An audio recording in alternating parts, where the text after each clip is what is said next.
Architecture is a great subject for drawing in pen, but there are some things to look out for. But one of the good things about it is that there are lots of relatively straight lines, which can be easier, particularly if we're learning to draw. And there are lots of shapes that we can look at to get a sense of form and proportion to help us.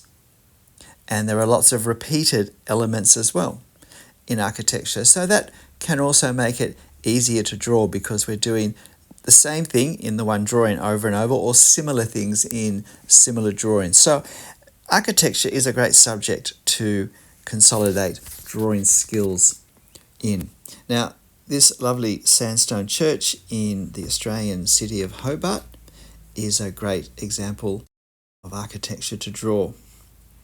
Now, on this tower at the front, on each corner, there are buttresses, and buttresses are really just supports where we have extra brickwork to strengthen that part of the wall, particularly necessary once a wall starts to get high.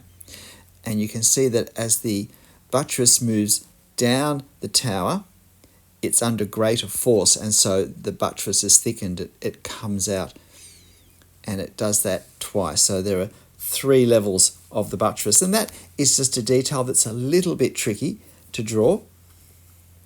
But this is where, before we start to draw, having a really careful look at our drawing is very helpful, because basically the tower is a box on its end, but on the corners it steps out slightly twice, well, 3 times in fact, just below the top and then twice more. And it divides the tower into 3 sections, and it's always important to look and to see if these sections are equal, because often they're not. Now, these ones are pretty equal. Certainly I think that the top 2 are equal. The bottom one I think is slightly larger. But sometimes the centre section will be noticeably shorter than the one above it. So really do need to pay attention. Now, on each of these corners, there were these decorative pointy hats. I don't know what they're called in architectural terms. But I find the easiest way is to draw the base that they're going to be on and then put a dot where I think the top is going to be. And then from that point, I come down lightly to the corners of the block that it sits on, and then I do those decorative pediments, little triangular flourishes there. Now, the thing with perspective is that when we look at a building, if we're not looking straight on, the horizontal lines slope downwards in one direction, left or right. And if we're looking at an angle, as we are here, then the horizontal lines that we're more facing slope down towards the right, and the horizontal lines for the side that's more down the side street, they slope more towards the left-hand side. And it's important before we start drawing that we just have a look at what that slope is, because the slope changes through the drawing. So at the place where the camera level, or eye level, if we're drawing this on location, is, there's going to be a horizontal line, if there's actually a line there, across the whole drawing. But as we move up above the eye level or the camera level, these horizontal lines start to tilt more and more and more. They're not parallel. I probably haven't shown the tilt strongly enough in this drawing. I feel like that center line could slope down a little bit more, and the top line could slope down a little bit more.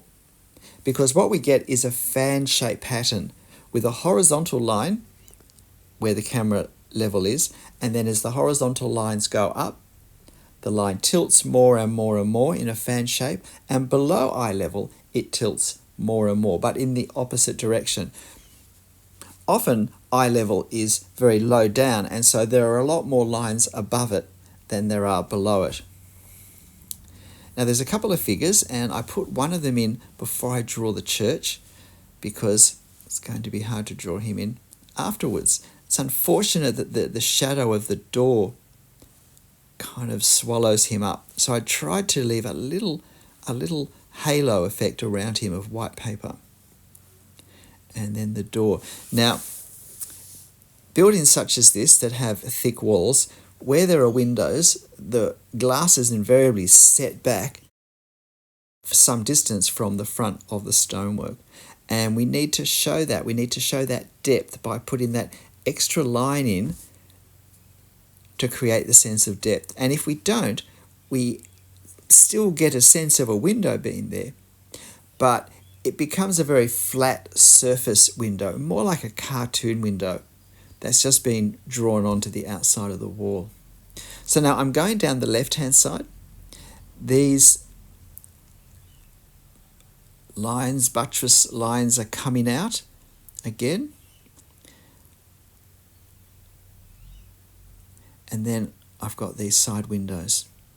Now, one great trick, or technique is probably a more professional word to use, one great technique in drawing is to not get caught up in drawing all of the detail, but to just put marks on the paper that create the effect of the detail. And I start to do that more down this left-hand side of the church, both of the tower and the actual left-hand wall of the church. Often we get a better effect by drawing the shadows rather than trying to draw the objects, because it's often only the shadows that we actually see. It's not that we can't see more detail if we look carefully, but the way we normally look at things is to focus on a relatively small amount and to see the rest with our peripheral vision. So it helps us to create the effect of peripheral vision to draw a little less precisely, a little less detail. Perhaps our line work a little bit looser, less details, and blurring the precision of the details a bit in our line work. I have a playlist on drawing the effect of detail if you're interested in this, I think, really vital drawing technique, particularly freehand drawing with ink, where there is no erasing of lines. And look, if you're finding this interesting and even helpful, please hit the like button, leave a comment, tell me what you like to draw. What's your favourite architecture subject? And if you've got friends who draw, why not share the video with them?